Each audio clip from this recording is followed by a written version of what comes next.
तो hello guys, हम start करेंगे एक और क्वेश्चन, एक और कॉन्सेप्ट के साथ। चलिए देखते हैं। इस क्वेश्चन को स्टार्ट करने से पहले मैं एक चीज बताना चाहूंगा कि अगर मैं सपोज मार्केट गया, मैं 2 एप्पल लेकर आया 20 रुपए के, ठीक है। तो मुझे पता चले कि हाँ 2 एप्पल की जो कॉस्ट है वो 20 रुपए है। तो मैं बता दूंगा ना कि एक एप्पल कितने का है, तो आप बता दो कि हाँ भैया 2 एप्पल अगर मेरे 20 रुपए के हैं तो एक एप्पल कितने का, 10 रुपए का। तो ये हमें चल जाएगा। मैंने कहा अगर मैं मार्केट जाता हूँ 5 एप्पल लेके आता हूँ, 5 एप्पल लेकर आता हूँ, वो होगा 50 रुपए के। अब क्या हो गया, 3 एप्पल मेरे पड़ोस वाले खरीदे तो कितने के, 30 रुपए के हुए। तो सिंपल सीधी बात है, कुछ समझ आ रहा है हमें कि अगर मैं कोई चीज कम खरीदूंगा तो मुझे पैसे भी कम देने पड़ेंगे। ये समझ आ गया हमें क्वेश्चन में। अब हम इसी से क्वेश्चन करेंगे। चलिए, 5 पुस्तकों का मूल्य 7 पुस्तकों के मूल्य से 72 रुपए कम है। वही बात आ गई ना कि 5 पुस्तक को जब मैं खरीदता हूँ और मेरे पास 7 पुस्तक है, सपोज मैं 7 पुस्तक ये खरीद के लाया और ये 5 है, तो जो 5 पुस्तक जो मैं खरीदी ना, मेरे को उसमें 72 रुपए मेरे बच गए। अगर मैं 7 पुस्तक ये वाली भी खरीदता तो मेरे 1 रुपए नहीं बचता।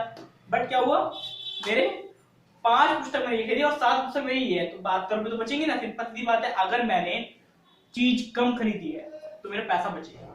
चीज मैंने अगर ज्यादा खरीदी तो पैसा जाएगा। कम खरीदनी, यहाँ पे 7 है यहाँ 5 है, तो मेरे 72 रुपए बच गए। चलो क्वेश्चन, तो 5 पुस्तकों का मूल्य 7 पुस्तकों के मूल्य से 72 रुपए कम है। एक पुस्तक का मूल्य ज्ञात करना है मुझे। एक पुस्तक का मूल्य बताना कि कितना रुपए मेरा बच रहा है।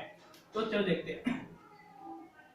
माना 7 पुस्तकों का मूल्य मेरा x रुपए, मुझे अभी नहीं पता कि मेरे 7 पुस्तकों का मूल्य कितना है, बट मुझे पता है कि हाँ जब मुझे कुछ पता नहीं होता तो मैं उसे x मान लेता हूँ।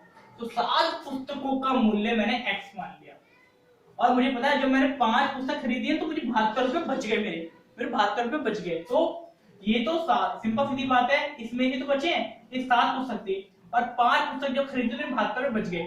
तो x में से मैंने 72 रुपए घटा दिए, तो 72 रुपए कम है, कमी तो है। 5 पुस्तक खरीदी है तो मेरे 72 रुपए बच गए, तो x माइनस 72। अब क्या हो गया, 7 में से मैंने 5 पुस्तक खरीदी, तो कितनी पुस्तक नहीं खरीदी मैंने, 2 पुस्तक मैंने नहीं खरीदी। तो 2 पुस्तकों का मूल्य कैसे निकालूंगा मैं, 2 पुस्तकों का मूल्य मैं निकालूंगा मेरी x जो ओवरऑल जो 7 पुस्तकों जो प्राइस है x माइनस घटाना तो पड़ेगा ना। मैंने 7 पुस्तक है, 5 पुस्तक मैंने खरीदी, तो बताओ कितनी पुस्तक मैंने नहीं खरीदी। तो आप बेस 7 में से 5 माइनस कर दो तो 2 आएगा, है ना। तो वही है, x में से आप माइनस कर दो, x माइनस का 7 माइनस 2, मतलब 2 पुस्तकों का मूल्य x माइनस का 72 को हम माइनस कर देते हैं। और मुझे पता है जब भी कोष्टक के बाहर माइनस का निशान होता है तो अंदर वाले साइन चेंज हो जाते हैं, मतलब x माइनस प्लस माइनस और minus minus plus, sign change हो गया ना। जो प्लस का था वो बन गया माइनस और जो माइनस का था वो बन गया प्लस। क्यों, क्योंकि बाहर माइनस का साइन था। जब भी कभी बाहर माइनस का साइन हो तो हमारे अंदर के साइन सारे चेंज हो जाएंगे। बाहर माइनस का था, ये प्लस का था, ये बन गया माइनस का।